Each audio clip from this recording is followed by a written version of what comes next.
তো এটা ছিল আমাদের প্রথম জামাই ষষ্ঠী, বাট কিছু করার নেই, যেহেতু আমরা বাইরে আছি তাই এবছর জামাই ষষ্ঠীটা আমরা পালন করতে পারিনি। আশা করছি নেক্সট ইয়ারে খুব ভালো করে জামাই ষষ্ঠীটা কাটাবো আমরা। তো প্রথমেই ভেবেছিলাম যে বাড়িতেই কিছু ভালো কিছু রান্নাবান্না করব, বাট হঠাৎ করে আমার শরীরটা খারাপ হয়ে যাওয়ার জন্য তো ভাবলাম যে ঠিক আছে তাহলে বাইরেই খাওয়া যাক। তো আমরা বেরিয়ে পড়ি দুপুরবেলা খেতে। তো এখানে আমরা সবসময়ই যাই, মানে বেশিরভাগ টাইমেই আমি গেছি। ফক্স অ্যান্ড স্পুন বলে এখানে একটা রেস্টুরেন্ট আছে। হোজাইয়ের মধ্যে ততটা ভালো আমি রেস্টুরেন্ট পাইনি, বাট এইটা বেশ ভালো। আমরা অনেকবারই গেছি এখানে। তো এখানে খাওয়া দাওয়াও খুব ভালো।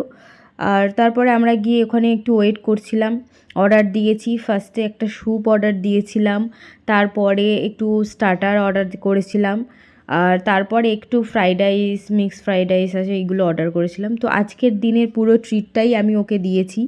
আর যেহেতু এটা আমাদের প্রথম জামাই ষষ্ঠী ছিল, তো দেখা হচ্ছে নেক্সট ভিডিওতে।